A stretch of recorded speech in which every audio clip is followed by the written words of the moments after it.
الحمدللہ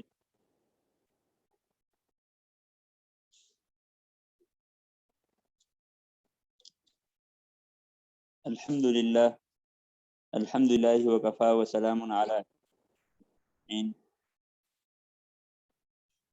وعلی آلہ واصحابہ وبارک وسلم تسلیما کثیرا کثیرا اما بعد فاعوذ باللہ من الشیطان الرجیم بسم اللہ الرحمن الرحیم ان الذین کفروا سواء علیہم اانذرتهم ام لم تنذرهم لا یؤمنون ختم اللہ علی قلوبہم وعلی سمعہم وعلی ابصارہم غشاوۃ ولہم عذاب عظیم۔ محترم سامعین کرام، میرے عزیز دوستوں اور بزرگوں، تمام سننے والے جتنے بھی حضرات ہیں تمام کو السلام علیکم ورحمۃ اللہ وبرکاتہ۔ آج کا جو موضوع ہے میں نے پہلے بھی عرض کیا تھا، پہلے سیشن میں بھی دوسرے سیشن میں بھی، کہ سورہ فاتحہ میں جو مضامین بیان کیے گئے ہیں ان میں سے ایک مضمون تھا نہ ماننے والے اور ماننے والے۔ تو ماننے والوں کا ذکر پچھلے سیشن میں ہو چکا کہ ان لوگوں کی صفات کیا ہیں جو ہدایت پر ہوں گے، اور پھر ہدایت جو ہے وہ سب کے لیے عام ہے، لیکن جو ڈریں گے ہدایت پر وہی کہلائے گا، اور اس کی چند صفات اللہ تعالیٰ نے بیان کر دی، اور غیب پر ایمان لانا، نماز کو قائم کرنا، اور اللہ سے خوف رکھنا، اور اسی طرح جو مال اللہ تعالیٰ نے عطا فرمایا ہے اس میں سے خرچ کرنا۔ تو یہ تمام لوگوں کو اللہ نے پھر کہہ دیا کہ یہ وہ لوگ ہیں جو کامیاب ہیں، اولئک علی ھدی من ربہم، یہی لوگ جو ہے ہدایت پر ہیں، واولئک ھم المفلحون، اور یہی لوگ کامیاب ہیں۔ تو ماننے والوں کا ذکر ہو گیا۔ اب نہ ماننے والوں کا ذکر ہے، اس میں یہود و نصارہ اور صریح ترین کافر جو اپنے آپ کو کفر پر سمجھ کر کفر پر جو ہے ہوتے ہوئے بھی اکڑ رکھتے ہیں اور وہ کہتے ہیں کہ ہم ہیں ہی کافر، تو یہ ان لوگوں کا تذکرہ ہے، اور منافقین کا تذکرہ بھی اس میں آیا ہے۔ تیسرے قسم کے لوگ وہ ہیں جو منافقین ہیں، جو کبھی تو کہتے ہیں کہ ہم مسلمان ہیں، اور کبھی کہتے ہیں کہ نہیں ہم تو کافروں کے ساتھ ہیں۔ تو یہاں پہ ان دونوں طبقوں کا ذکر ہوگا۔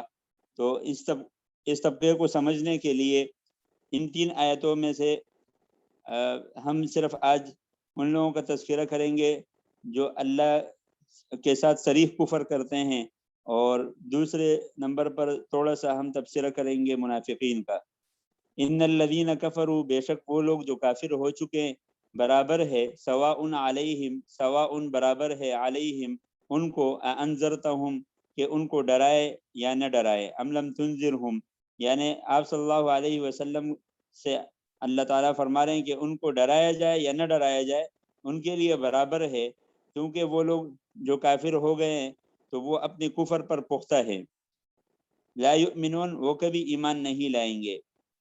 یہ وہ بغض اور عناد رکھنے والے کفار مکہ میں سے وہ لوگ تھے جو جن کو حق یعنی نظر آنے کے باوجود، حق ظاہر ہونے کے باوجود، آپ صلی اللہ علیہ وسلم کے تمام معجزات دیکھنے کے باوجود صرف بغض اور عناد پر کہ یہود و نصارہ یہود نے اس لیے نہیں مانا کہ ہمارے بنی اسرائیل میں سے اللہ تعالیٰ نے نبی اور پیغمبر کیوں نہیں بھیجا، اور کفار مکہ نے بھی اس لیے نہیں مانا کہ یہ فلانا قبیلے میں سے کیوں نہیں تھا، اور فلانا قبیلے میں سے، قبائل کا تعصب اور اسی طرح بہت سارے تعصبات دل میں رکھتے ہوئے انہوں نے کفر عناد کی وجہ سے کیا۔ ختم اللہ علی قلوبہم، پھر اللہ تعالیٰ نے ان پر مہر لگا دی، ان کے دلوں پر۔ ختمہ کہتے ہیں مہر کو، علی قلوبہم ان کے دلوں پر اللہ نے مہر لگا دی، وعلی سمعہم اور ان کے کانوں پر مہر لگا دی، وعلی ابصارہم غشاوہ اور ان کے آنکھوں پر بھی پردہ ڈال دیا، وَلَهُمْ عَذَابٌ عَظِيمٌ اور ان کے لیے بہت بڑا عذاب ہے۔ بے شک جو لوگ کافر ہو چکے ہیں برابر ہے ان کے حق میں، خواب ان کو ڈرائیں یا نہ ڈرائیں وہ ایمان نہ لائیں گے۔ یہ بات ان کافروں کے متعلق ہے جن کی نسبت خدا تعالیٰ کو معلوم ہے کہ ان کا خاتمہ کفر پر ہوگا۔ عام کافر مراد نہیں ہے، ان میں بہت سے لوگ بعد میں مسلمان ہو گئے۔ اچھا، یہاں پہ اللہ تعالیٰ نے ان لوگوں کے لیے بند لگا دیا، یعنی ان پر پردہ ڈال دیا، اور ان کے کانوں پر، ان کے آنکھوں پر بھی پردہ ڈال دیا۔ یہ ان کے لیے بہت بڑی سزا ہے۔ سزا اس لیے ہے کہ ہدایت کی بات کو نہ سنیں گے اور نہ سمجھیں گے اور نہ اس پر عمل کریں گے، تو یہ دنیا میں ان کے لیے سزا ہو گئی، بغض اور عناد رکھنے والوں کے لیے۔ تو یہاں سے پتہ چلا کہ ہدایت کے لیے طلب ہونی چاہیے، اور دل میں یعنی مسلمانوں کے لیے اور اسلام کے لیے کچھ ہمدردی اور محبت ہونی چاہیے۔ اس کے بعد اللہ تعالیٰ آہستہ آہستہ اس کو اسلام سے منور فرما دیتے ہیں۔ سورہ بقرہ کی پہلی 5 آیتوں میں قرآن کریم کا کتاب ہدایت اور ہر شک و شبہ سے بالاتر ہونا بیان کرنے کے بعد ان خوش نصیب لوگوں کا بھی ذکر تھا جنہوں نے اس کتاب ہدایت سے پورا فائدہ اٹھایا، جن کو قرآن کی اصطلاح میں مومنین اور متقین کا لقب دیا گیا ہے، اور ان حضرات کی مخصوص صفات اور علامات بھی بیان کی گئی ہیں۔ اس کے بعد 15 آیتوں میں ان لوگوں کا ذکر ہے جنہوں نے ہدایت قبول نہیں کی، یعنی نہ ماننے والے لوگ، بلکہ انکار اور عناد سے پیش آئے۔ پھر ان لوگوں میں 2 جماعتیں بن گئی۔ ایک وہ جماعت تھی جنہوں نے کھل کر انکار اور مخالفت کا راستہ اختیار کیا، جن کو قرآن کے اصطلاح میں کافر کہا گیا، اور دوسرے وہ لوگ ہیں جو اپنی اخلاقی پستی اور دنیا کے ذلیل اغراض کی بنیاد پر یہ جرت بھی نہ کر سکے، بلکہ اپنے ضمیر کی آواز اور دلی عقیدے کو صاف طور پر ظاہر بھی نہیں کرتے تھے، بلکہ دھوکے اور فریب کی راہ اختیار کی۔ مسلمانوں سے کہتے تھے کہ ہم مسلمان ہیں اور قرآن اور اس کی ہدایت کو مانتے ہیں، تمہارے ساتھ ہیں، اور دلوں میں ان کے کفر اور انکار تھا۔ کفار کے مجلسوں میں جا کر یہ کہتے تھے کہ ہم تمہارے عقیدے پر ہیں اور تمہارے ساتھ ہیں۔ مسلمانوں کو دھوکہ دینے اور ان کے راز معلوم کرنے کے لیے ہم ان سے ملتے ہیں۔ اس جماعت کا نام قرآن کی اصطلاح میں منافق ہے۔ یہ 15 آیتیں جو قرآن کو نہ ماننے والوں کے متعلق نازل ہوئی، ان میں سے مذکورہ 2 آیتوں میں کھلے کافروں کا ذکر بھی ہے، اور آگے 13 آیتوں میں منافقین کا ذکر ہے، اور اس کے متعلقہ حالات اور علامات اور ان کا انجام مذکور ہے۔ ان تمام آیات کی تفصیل پر ایک نظر ڈالنے سے معلوم ہوتا ہے کہ قرآن حکیم نے سورہ بقرہ کی ابتدائی 20 آیتوں میں ایک طرف تو چشمہ ہدایت کا پتہ دیا کہ وہ قرآن ہے، اور دوسری طرف تمام اقوام عالم کو اس ہدایت کے قبول یا انکار کے معیار سے 2 حصوں میں تقسیم کر دیا۔ ایک ہدایت یافتہ لوگ جن کو مؤمنین اور متقین کہا جاتا ہے، دوسرے ہدایت سے انحراف اور انکار کرنے والے جن کو کافر یا منافق کہا جاتا ہے۔ پہلے قسم وہ ہے جن کا راستہ صراط الذین انعمت علیہم میں طلب کیا گیا۔ دوسرے قسم کے لوگ وہ ہیں جن سے پناہ مانگی گئی، غیر المغضوب علیہم ولا الضالین میں پناہ مانگی گئی۔ قرآن کریم کی اس تعلیم کا ایک اصولی مسئلہ یہ بھی نکل آیا کہ اقوام عالم یعنی تمام عالم کے جتنے بھی قوم ہیں یا جماعتیں ہیں، ایسی تقسیم جو اصول پر اثر انداز ہو سکے وہ صرف اصول اور نظریات ہی کے اعتبار سے ہو سکتی ہیں۔ نسب، وطن اور رنگ، جغرافیائی حالات ایسی چیزیں نہیں کہ اشتراک کے اختلاف سے قوموں کے ٹکڑے کیے جا سکے۔ قرآن کریم کا اس بارے میں واضح فیصلہ سورہ تغابن میں ہے، هو الذی خلقکم فمنکم کافر ومنکم مؤمن، یعنی اللہ تعالیٰ نے تم سب کو پیدا کیا، پھر تم میں سے کچھ کو مومن بنایا اور کچھ کافر ہو گئے۔ کفر کی لفظی معنی چھپانے کے ہیں، ناشکری کو بھی کفر کہتے ہیں۔ ایک شبے کا جواب، اس آیت کا مضمون وہی ہے جو ختم اللہ علی قلوبہم وعلی سمعہم، کہ بلکہ ان کے دلوں پر ایمان کے اعمال کا زنگ بیٹھ گیا، جس میں حقیقت واضح کر دی گئی کہ ان کی بدعمالیوں اور سرکشی ہی ان کا دلوں کا زنگ بن گیا۔ اسی زنگ کو آیت مذکورہ میں مہر یا پردے کے لفظوں سے تعبیر کیا گیا، اس لیے اس پر یہ شبہ نہیں ہو سکتا کہ جب اللہ تعالیٰ نے ہی ان کے دلوں پر مہر لگا دی اور حواس کو معوف کر دیا تو یہ اپنے کفر میں معذور ہو گئے۔ پھر ان کو عذاب کیسا؟ وجہ یہ ہے کہ ان لوگوں نے شرارت اور عناد کر کے یہ کفر اختیار کیا، خود اپنی استعداد برباد کی، اس لیے ان کے لیے تباہی ہے۔ تو یہ منافقین کا ذکر اللہ تعالیٰ نے کر کے مومنین کو آگاہ بھی کیا ہے، اور آپ صلی اللہ علیہ وسلم کے زمانے میں حضرت حذیفہ رضی اللہ تعالیٰ عنہ کو نبی علیہ السلام نے اپنا رازدان بنایا، اور بہت سارے منافقین کے نام بتلائے، اور یعنی صحیح مسلمانوں میں اور صحیح صحابہ میں ایسے لوگ بھی تھے جو وہ یعنی اپنے ایمان پر خوف کھاتے تھے کہ ایسا نہ ہو کہ ہم منافقین میں شامل ہوں۔ تو حضرت حذیفہ رضی اللہ تعالیٰ عنہ کے بارے میں ایک بات یہ بھی آتی ہے کہ حضرت عمر رضی اللہ تعالیٰ عنہ جب بھی ان کو کسی جنازے میں دیکھتے تھے تو ان کو یہ معلوم ہو جاتا تھا کہ یہ مسلمان کا جنازہ ہے، اور کبھی کبھار خوف کی وجہ سے ان سے پوچھتے تھے کہ میرا نام تو منافقوں میں نہیں ہے۔ تو منافقت ایسی چیز ہے جو مسلمان ہوتے ہوئے بھی انسان کو منافقین میں شمار، یعنی ان کے اعمال کی وجہ سے وہ منافق بن جاتا ہے۔ اور حدیث میں ان کے 3 جو ہے علامتیں بیان کی گئی ہیں کہ جب بھی بات کرے گا اذا حدث کذب، جب بھی بات کرے گا جھوٹ بولے گا، واذا اؤتمن خان، اور جب بھی امانت اس کے پاس رکھی جائے گی تو وہ یعنی اس میں خیانت کرے گا، اور جب بھی جھگڑا کرے گا گالیاں دے گا۔ تو یہ بعض احادیث میں اور بھی بہت ساری علامات ہیں۔ تو اللہ تعالیٰ منافقین میں سے ہم سب کو محفوظ فرمائے اور منافق بننے سے محفوظ فرمائے۔ ایمان اور اسلام میں ایک لغت میں ایک فرق واضح جان لیں۔ کچھ لوگ کہتے ہیں مسلمان اور مومن میں کیا فرق ہے؟ لغت میں ایمان کسی چیز کے دل سے تصدیق کرنے کا نام ہے، اور اسلام اطاعت اور فرمانبرداری کا نام ہے۔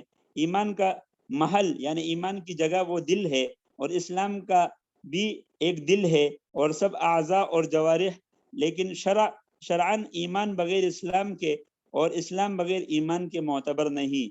یعنی اللہ اور اس کے رسول کی محض دل میں تصدیق کر لینا شرعاً اس وقت تک یعنی اس کا کوئی اعتبار نہیں ہے کہ اس کو زبان سے تصدیق کر لے کہ میں اللہ کو مانتا ہوں، جب تک کہ زبان سے اس کا تصدیق کا اظہار نہ کیا جائے۔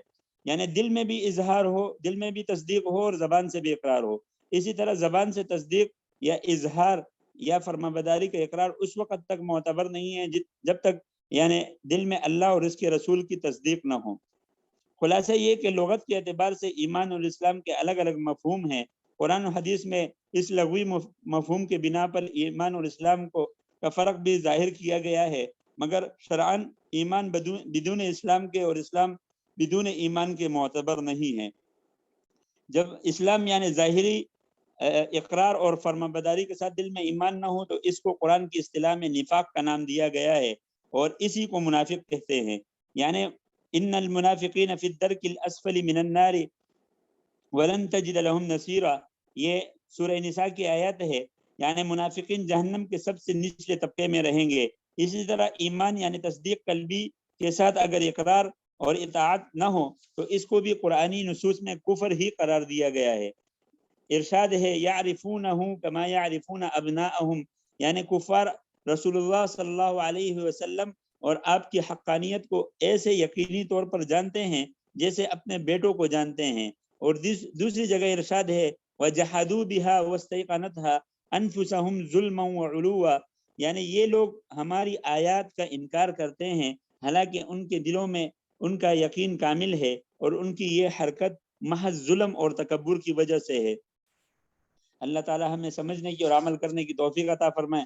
آگے آیات ہے ومن الناس من يقول آمنا بالله وباليوم الآخر وما هم بمؤمنين، یہاں سے ان لوگوں کا ذکر ہے، اور لوگوں میں کچھ لوگ ایسے بھی ہیں جو کہتے ہیں کہ ہم ایمان لائے۔ یہ منافقین کی اب اللہ تعالیٰ نے کل کے ان کی علامت بیان کی ہے کہ ہم ایمان لائے اللہ پر وبالیوم الآخر اور آخرت پر، لیکن اللہ تو دلوں کا راز جانتا ہے اور دلوں کا حال جانتا ہے۔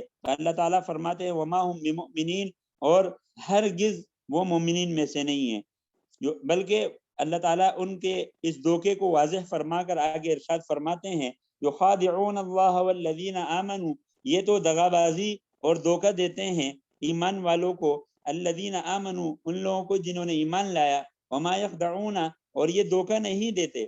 اللہ تعالیٰ اب مسلمانوں کی دفاع کر رہے ہیں، اور یہاں پر اللہ تعالیٰ جو ہے ان کے اس دعوے کو یعنی دعوے کو مسترد کرتے ہیں کہ یہ دعویٰ ان کا غلط ہے کہ ہم اللہ اور اللہ کے جو ہے بندوں کو جنہوں نے ایمان لایا ان کو دھوکہ دیتے ہیں۔ اللہ تعالیٰ فرماتے ہیں وما یخدعون، اور دراصل اس کو یہ کسی کو دھوکہ نہیں دے رہے، الا انفسہم، مگر یہ اپنے آپ کو دھوکہ دے رہے ہیں۔ وما یشعرون، اور یہ سوچتے نہیں ہے، ان کو شعور نہیں ہے۔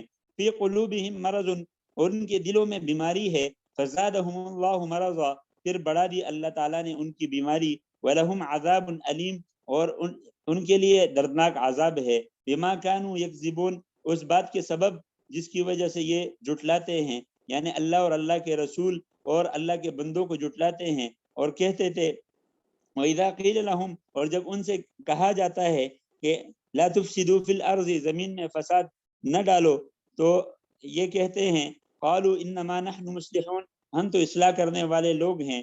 الا انہم هم المفسدون، حالانکہ یہ جان لو یہ وہی خرابی کرنے والے لوگ ہیں اور زمین میں فساد مچانے والے لوگ ہیں۔ ولکن لا یشعرون، مگر یہ شعور نہیں رکھتے اور اپنے آپ کو مصلح سمجھتے ہیں۔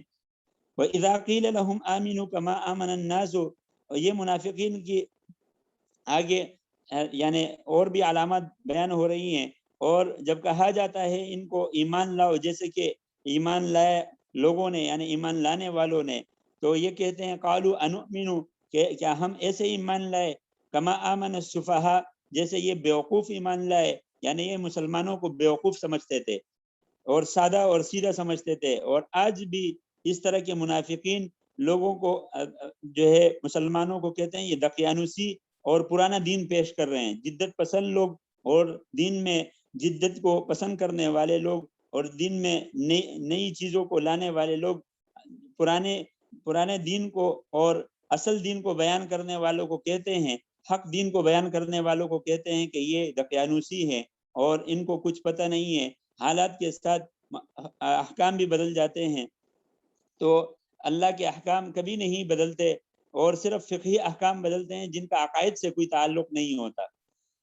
یہ ایک مسئلہ ضرور سمجھ لیں تمام حضرات، توجہ کے لیے ایک بات کہہ رہا ہوں کہ ایک مسئلہ ضرور سمجھ لیں، جن چیزوں کا یعنی ہمارے عقائد سے تعلق ہے ان کے بارے میں ضرور پوچھ گچھ ہوگی، اور ان کے بارے میں کوئی کمپرومائز نہیں ہے، نہ اسلام میں نہ ایمان میں نہ کوئی تبدیلی آئی ہے جدید دور کے حساب سے۔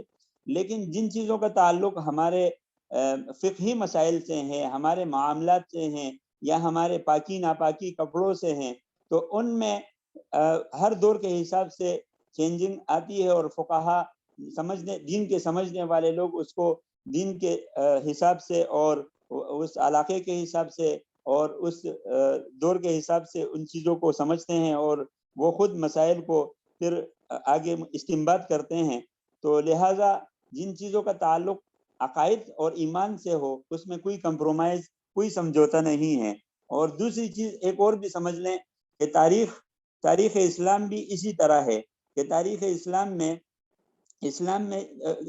اسلام میں جن لوگوں نے جو اقوال یا صحابہ کرام کے ایمان کے بارے میں یا ہمارے ایمانوں کو خراب کرنے والی باتیں شامل ہے، ان کو فقہا نے اور مورخین نے ہٹا دیا ہے، کیونکہ وہ ہمارے ایمانوں کو خراب کرتے ہیں۔ اور تیسری چیز ایک اور بھی جان لے، الف لام میم حامیم، اور اسی طرح موسیٰ علیہ السلام کا جو قصہ ہے کہ وہ پہاڑ پر گئے، پیچھے ان کے بچوں کا کیا ہوا، اور اسی طرح لوگ کہتے ہیں کہ جب ابراہیم علیہ السلام نے وہ بچڑا کاٹا جو اسماعیل علیہ السلام کے بدلے آیا تھا، وہ پھر کس نے کہا؟ تو ان چیزوں کا ایمان سے کوئی تعلق نہیں ہے، لہٰذا ان چیزوں کے بارے میں سوال بھی نہ کیا جائے جس کو قرآن نے واضح نہیں کیا۔ اور الف لام میم کا ترجمہ اگر کوئی نہ جان لے تو اس سے ایمان پر کوئی فرق نہیں پڑے گا۔ اور ابراہیم علیہ السلام کے اس مینڈے کے بارے میں یا آدم علیہ السلام کے جنازے کے بارے میں کوئی کسی کو اگر پتہ نہ ہو تو اس کے بارے میں کوئی یعنی سوال نہیں ہوگا۔ سوال ہمارے عقائد کے بارے میں ہوگا، ایمان کے بارے میں ہوگا، جس کا بچاؤ لازم ہے، اور اس کے تمام صورتیں اللہ تعالیٰ نے جو ہے الف لام میم کے پہلے 5 آیتوں میں بیان کر دی ہے۔ مومنین کے وہ صفات 5 آیتوں میں بیان ہو چکی ہیں، تو یہ مومنین کی صفات تھی، اور یہاں پہ منافقین کے جو ہے صفات بھی بیان ہو گئی، اور اللہ تعالیٰ نے مسلمانوں کا باقاعدہ دفاع کیا کہ یہ لوگ الا انہم هم السفہاء، یہ لوگ وہی ہیں جو خود بیوقوف ہیں. یعنی اللہ تعالیٰ نے یہ مسلمانوں کی طرف سے جواب دیا ہے کہ یہ مسلمان بیوقوف اور دقیانوسی نہیں ہیں بلکہ تم لوگ بیوقوف ہو. ولیکن لا یعلمون، اور یہ نہیں جانتے. وَإِذَا لَقُوا الَّذِينَ آمَنُوا، اور جب بھی ملاقات کرتے مسلمانوں سے تو کہتے تھے کہ ہم ایمان لے آئے. وَإِذَا خَلَوْا إِلَىٰ شَيَاطِينِهِمْ، اور جب یہ خلوت اور تنہائی میں جاتے تو یہ شیطان اپنے شیطانوں کے پاس تو کہتے قالوا انا معکم، ہم تو تمہارے ساتھ ہیں. شیطانوں سے مراد وہ شیطانوں کے پیروکار ہیں جو کفار اور مشرکین تھے. ان کے پاس جا کر کہتے تھے انا معکم، ہم تو تمہارے ساتھ ہیں. انما نحن مستہزئون، ہم تو ان کے ساتھ ہنسی اور مذاق کر رہے تھے. یعنی مسلمانوں کے ساتھ ہنسی اور مذاق کرتے ہیں، ان کا مذاق اڑا رہے تھے. اللہ یستہزئ بہم، اللہ تعالیٰ پھر یہاں پر مسلمانوں کی طرف سے دفاع فرما رہے ہیں اور فرما رہے ہیں کہ اللہ تمہارا مذاق اڑاتا ہے، اللہ ہنسی کرتا ہے تمہارے اس فعل پر. بہم ویمدہم فی طغیانہم، کیونکہ تم لوگ اپنی کامیابی کو تمہیں پتہ ہی نہیں ہے کہ اصل کامیابی کہاں پر ہے، اور تم دونوں طرف جو ہے دونوں کے بیچ میں حائل ہو، نہ اس طرف جاتے ہو نہ اس طرف جاتے ہو. اور ویمدہم، اور اللہ تعالیٰ تمہیں لمبی یعنی ترقی دیتا ہے، تمہیں طول دیتا ہے. فی طغیانہم، ان کی سرکشی میں، یعنی ان کی عمر لمبی کرتا ہے، ان کو اللہ تعالیٰ ڈیل دے رہا ہے. اور ان کی جو ہے مطلب اس حالت میں موت آئے گی. یعمہون، حالت یہ ہے کہ وہ عقل کے اندھے ہیں. تو بعض دفعہ انسان سوچتا ہے کہ جب اللہ تعالیٰ کے اتنے مخالف ہیں تو اللہ تعالیٰ ان کو دنیا میں کیوں سزا نہیں دیتا. تو پہلے بھی میں نے سورہ فاتحہ میں ذکر کیا تھا کہ آخرت ہی دار الجزا ہے، آخرت میں ہی بدلہ ملے گا. دنیا میں ہم کسی کو بھی کامیاب، یعنی کسی کو اچھی بائک پر سوار ہو کے کامیاب سمجھے، یا کسی کو اچھی گاڑی میں، اچھے بنگلے میں، اچھے ویزے پر جاب لگنے میں، اور اچھے جو ہے کمپنی میں جاب لگنے میں، اور اچھا بزنس کرنے پر کامیاب سمجھتے ہیں. حالانکہ یہاں پر مسلمانوں کی اور یا انسانوں کی جو یعنی ایک معیار ہے، ایک سوچ ہے، پیمانہ ہے کامیابی کا، وہ الگ ہے. اور آخرت کی کامیابی کا پیمانہ الگ ہے. اور کامیابی آخرت کا میں نے پچھلے سیشن میں ذکر کر دیا تھا، فَمَنْ زُحْزِحَ عَنِ النَّارِ وَأُدْخِلَ الْجَنَّةَ، قرآن نے وہ پیمانہ بیان کر دیا، جس نے آگ سے اپنے آپ کو بچا لیا اور جنت میں داخل ہو گیا، وہی کامیاب ہے. اب وہ کسی بھی بزنس میں رہ کر، کسی بھی گھر میں، کسی بھی جھونپڑی میں، کسی بھی چھوٹی سی چھوٹی گاڑی میں یا بڑی سی بڑی گاڑی میں رہ کر وہ اس اپنے آپ کو اگر آگ سے بچا لیتا ہے، وہی کامیاب ہے. کامیابی دراصل ہماری نظروں میں کچھ اور ہے اور آخرت میں کچھ اور ہے. تو یہاں پر منافقین کو سزا اس لیے نہیں دی گئی کیونکہ دنیا دارالجزا نہیں ہے. یہاں پر صرف ان کو ظاہر کیا گیا، ان کا پردہ اٹھایا گیا تاکہ مسلمان ان کو جان لے. اولئک الذین اشتروا الضلالۃ، بس یہ وہ لوگ ہیں جنہوں نے گمراہی کو خرید لیا ہے، اور بالہدا، ہدایت کے بدلے، یعنی ہدایت دے کر گمراہی کو خرید لیا ہے. اور آج اس کی صورت یہ ہے، جو لوگ یعنی بہت محنت سے پیسے کماتے ہیں اور بہت محنت مشقت کر کے فجر کے وقت اٹھ کر رات 12 گھنٹے 18 گھنٹے کام کر کے نیٹ پر آن لائن اور ہر طریقے سے سود حرام حلال کچھ بھی نہیں دیکھتے اور پیسے کما لیتے ہیں، یا جو لوگ حلال کما لیتے ہیں اور پھر وہ جا کر گمراہی کو خریدتے ہیں. یعنی بڑا سا ایک ٹی وی خریدتے ہیں اور اس پر فحش فلمیں دیکھتے ہیں، اس پر جو ہے میوزک سسٹم خریدتے ہیں اور اس پر گانے سنتے ہیں اور اللہ کے عذاب کو دعوت دیتے ہیں، یا اس پر شراب اور اس طرح کے عیاشیوں کے سامان خریدتے ہیں جس سے اللہ ناراض ہوتا ہے. تو یہ ان لوگوں کی ہی مثل ہے جو منافقین جو ہدایت کے بدلے گمراہی خرید رہے تھے. اسی طرح وہ لوگ جو اتنے محنت سے پیسے کما کر گمراہی کو خرید رہے ہیں، تو یہ بھی انہی کے مترادف لوگ ہیں. اللہ تعالی ہمیں عمل کرنے کی توفیق عطا فرمائے. وما علینا الا البلاغ. آج کا سیشن اصل میں سعود بھائی نے کہا تھا کہ 9:30 بجے ختم کریں، کیونکہ اکثر ساتھی کاموں میں مصروف ہوتے ہیں، اکتا جاتے ہیں. تو اللہ تعالیٰ جو کچھ پڑھا گیا سنا گیا اس کو اللہ تعالیٰ قبول فرمائے. دعا کر لیتے ہیں. کسی کو کوئی سوال ہو تو پوچھ سکتے ہیں، سعود بھائی کے تھرو پوچھ سکتے ہیں، وہ ہمیں پیغام پہنچا دیں گے. تو 5 منٹ ہیں آپ کے پاس، میں دعا کر لیتا ہوں. دعا کے بعد 5 منٹ میں آپ جو پوچھنا ہے آپ پوچھ سکتے ہیں. جزاک اللہ. الحمدللہ رب العالمین والعاقبۃ للمتقین والصلاة والسلام على خير خلقه سيدنا ومولانا محمد وعلى آله وأصحابه أجمعين. اللهم أنت السلام ومنك السلام، تبارك ربنا وتعالى يا ذا الجلال والإكرام. سمعنا وأطعنا غفرانك ربنا وإليك المصير. اللهم لا مانع لما أعطيت ولا معطي لما منعت ولا ينفع ذا الجد منك الجد. یا اللہ اپنے خصوصی فضل و کرم اور رحم سے یا اللہ جو کچھ پڑھا گیا ہے سنا گیا ہے یا اللہ اپنی بارگاہ میں قبول و منظور فرما. یا اللہ جتنے بھی سامعین بیٹھے ہوئے ہیں یا اللہ تمام کا شریک ہونا قبول فرما اور تمام کے درجات کو بلند فرما. ہمارے جتنے بھی مرحومین سننے والوں کے اور ہمارے جتنے بھی مرحومین اس دنیا سے جا چکے ہیں تمام کی اللہ کامل مغفرت فرما، تمام کے اللہ درجات بلند فرما، قبر کے عذاب کو ختم فرما اور یا اللہ ان کے قبروں کو جنت کے باغوں میں سے ایک باغ بنا.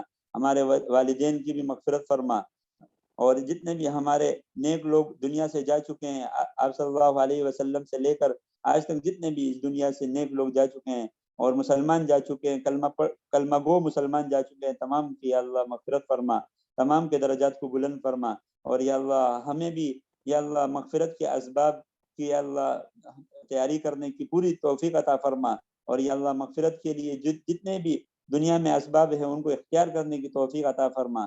یا اللہ ہمیں نیک کاموں میں جلدی کرنے کی توفیق عطا فرما، برے کاموں سے یا اللہ ہمیں محفوظ فرما اور یا اللہ ہمیں منافقین بننے سے، کیونکہ یا اللہ نہ اس دنیا کے رہیں گے نہ اس دنیا کے رہیں گے، یا اللہ ہمیں منافق بننے سے محفوظ فرما. یا اللہ ہمیں حق اور سچ دین یا اللہ پر قائم رہنے اور ہمارے دلوں کو یا اللہ حق اور سچ دین پر قائم رہنے کی توفیق عطا فرما. ہمارے دلوں کو طاقت عطا فرما کہ ہم یا اللہ اپنے دین سے اپنے عقائد سے نہ ہٹیں. ہمارے عقیدوں کی حفاظت فرما، ہماری نظریات کی حفاظت فرما، ملک پاکستان کی حفاظت فرما، تمام مسلمانوں کے گھروں کی عزتوں کی آبروؤں کی مالوں کی حفاظت فرما. اس وقت مسلمانوں پر یا اللہ پوری دنیا میں یا اللہ عجیب مظلومیت کا شکار ہے پوری امت، یا اللہ تمام امت پر رحم فرما. خصوصی امت مسلمہ اس وقت بہت مظلوم حالی اور ذبو حالی کا شکار ہے. اللہ اب ان پر رحم فرما. جتنے بھی ان بارشوں کے دوران حادثات کا شکار ہوئے ہیں تمام کی کامل مغفرت فرما، تمام کے لواحقین کو صبر جمیل عطا فرما. یا اللہ اپنے خصوصی فضل و کرم اور رحم سے یا اللہ ان بارشوں کو رحمت کا سبب بنا. یا اللہ ہمیں زحمت سے بچا لیجیے. ربنا تقبل منا انك انت السميع العليم وتب علينا انك انت التواب الرحيم. وصلى الله تعالى على خير خلقه سيدنا ومولانا محمد وعلى آله واصحابه اجمعين برحمتك يا ارحم الراحمين. پوچھ رہے ہیں دیکھنا کیسا ہے ارطغرل وغیرہ اسلامی ڈرامہ جو آتا ہے، کیا یہ دیکھ سکتے ہیں؟ سوال ہے.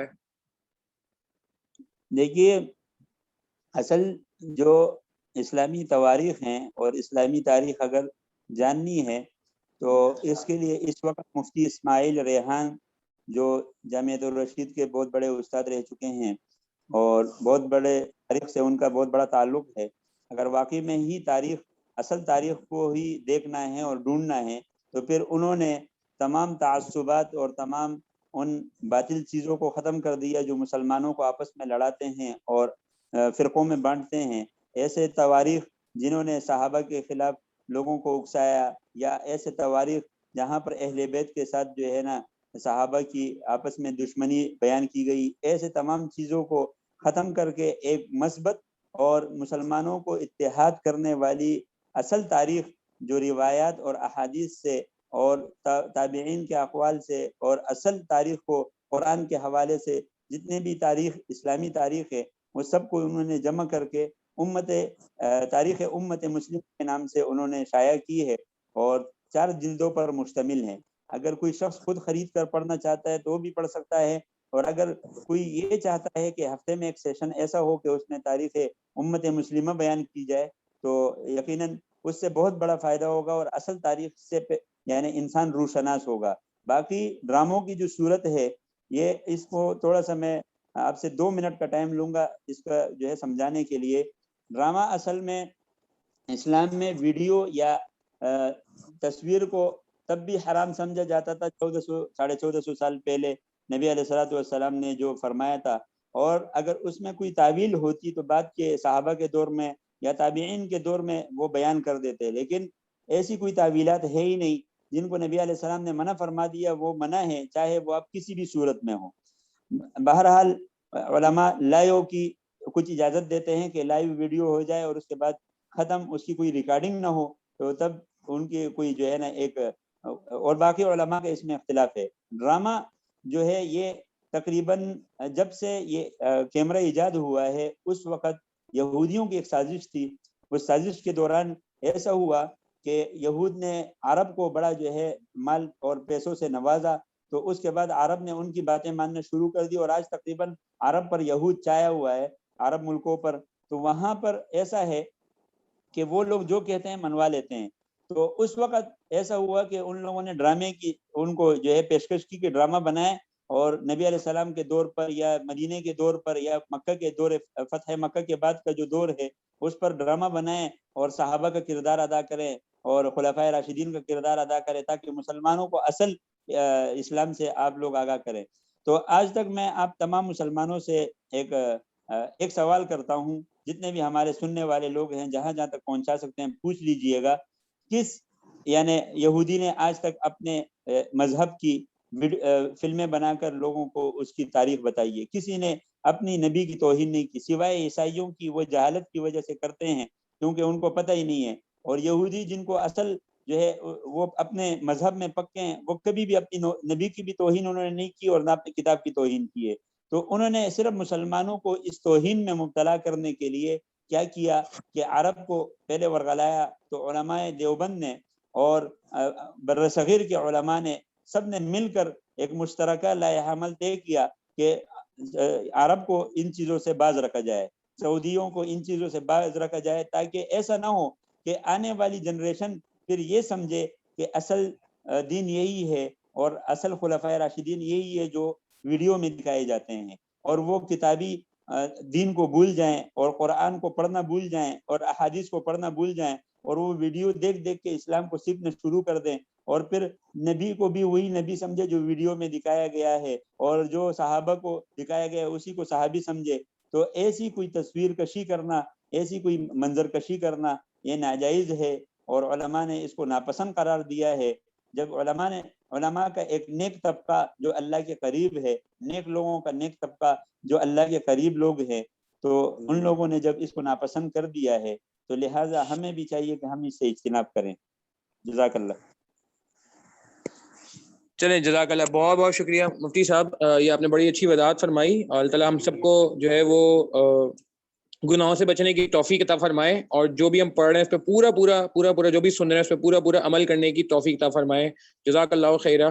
انشاءاللہ اب ہمارا پیر کو سیشن ہوگا، پیر میں تھوڑی منگل کو سیشن ہوگا، منگل کے سیشن میں کچھ تبدیلی ہو سکتی ہے، وہ انشاءاللہ آپ کو واٹس ایپ گروپ کے تھرو جو ہے وہ بتا دیا جائے گا۔ جزاک اللہ جی، اللہ تعالیٰ ہمارا بیٹھنا قبول فرمائے، اور آپ سب کو بھی جو ہے وہ بہت، جسے کہتے ہیں کہ ہماری کلاسز کا اسکیجول ہے جی ٹیوزڈے اور تھرسڈے عشاء کے بعد 9 بجے ہم کریں، کیونکہ عشاء 8:30 ہو رہی ہے، عشاء 8:15 ہو جائے گی تو یہ 8:45 ہو جائے گا، ٹھیک ہے؟ تو انشاءاللہ 8:30 بجے منگل والے دن ہماری جو ہے واپس ملاقات ہوتی ہے۔ آپ لوگوں سے گزارش ہے آپ خود بھی جوائن کریں، اور آس پاس جو آپ کے جان پہچان والے ہیں اور جو بھی لوگ آپ سمجھتے ہیں کہ اس سے مستفیض ہو سکتے ہیں ان کو ضرور یہ پیغام پہنچائیں۔